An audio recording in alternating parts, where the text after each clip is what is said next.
মুসলমান শিক্ষার্থীর জন্য নটরডেম কলেজে পড়া কতটা যুক্তিযুক্ত, এই প্রশ্ন করেছেন একজন। এই প্রশ্নের উত্তর দেওয়ার আগে জানতে হবে যে এই প্রশ্নটা কি আপনি নিজের জন্য করছেন নাকি অন্য কাউকে জ্ঞান দেওয়ার জন্য করছেন। যদি বিষয়টা এরকম হয় যে আপনি নিজে নটরডেম কলেজে ভর্তি হতে চাচ্ছেন বা চান্স পেয়েছেন, এখন আপনি ভাবছেন ভর্তি হবেন কিনা, তাহলে আমি বলবো যে আপনি নটরডেম ছাড়া অন্য কোনো ভালো কলেজে পড়েন, সেটা আপনার জন্য বেশি ভালো।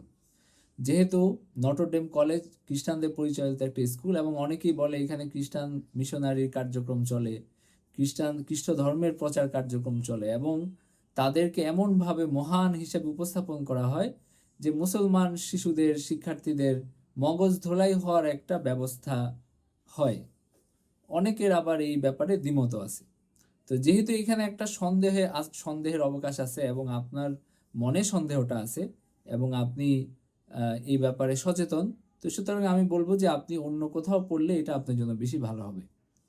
কিন্তু আপনি যদি অন্য কাউকে জ্ঞান দেওয়ার জন্য প্রশ্নটা করে থাকেন যে অন্য কেউ নটরডেম কলেজে পড়ছে, আপনি তাকে গিয়ে বলবেন যে তোমার নটরডেম কলেজে পড়ার কারণে তুমি হারাম কাজ করছো, এটা ভালো হচ্ছে না, তোমাকে এখন সরে আসতে হবে, এরকম যদি হয় আমি বলবো যে এটা আপনার করা কোনোভাবেই উচিত না। নটরডেম কলেজে পড়া একেবারে হারাম কিছু না।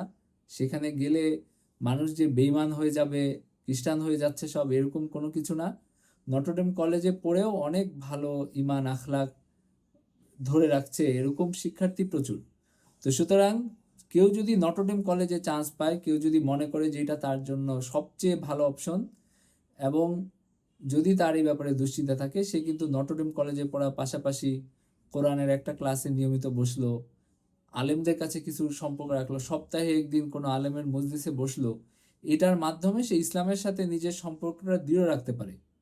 ওই প্রতিষ্ঠানে পড়াটা তার জন্য দরকার যদি হয়, তাহলে সে প্রতিষ্ঠানে পড়ার পাশাপাশি সে এই দিকে আবার হলো আলেমদের সান্নিধ্য কিছু বেশি পাওয়ার চেষ্টা করতে পারে। তাহলে ওইখান থেকে যে তার একটা খারাপ প্রভাব বা কুপ্রভাব তার মধ্যে পড়ার সম্ভাবনা ছিল, সেটা কেটে যাইতে পারে। সুতরাং এইটা এইভাবে ফতোয়া দেওয়া যায় না এই ক্ষেত্রে যে এটা পড়া হারাম বা পড়া যাবে না, বা যারা এখন পড়ছে আপনি তাদেরকে গিয়ে বলবেন যে তোমাদের পড়াটা কোনোভাবেই ঠিক হচ্ছে না, তোমাদের এই কলেজ বাদ দিয়ে অন্য কোথাও ভর্তি হতে হবে, এইটা আসলে সঠিক না। তো কেউ যদি ভর্তি হওয়ার আগে কেউ যদি তার মধ্যে এই চিন্তা আসে এবং অন্য কোনো ভালো অপশন থাকে, মানে এইটার মতোই পড়াশোনা হবে এবং তার কোনো ক্ষতি হবে না, এরকম অপশন যদি থাকে, আমি বলবো যে সেটাতে সুইচ করাটাই ভালো।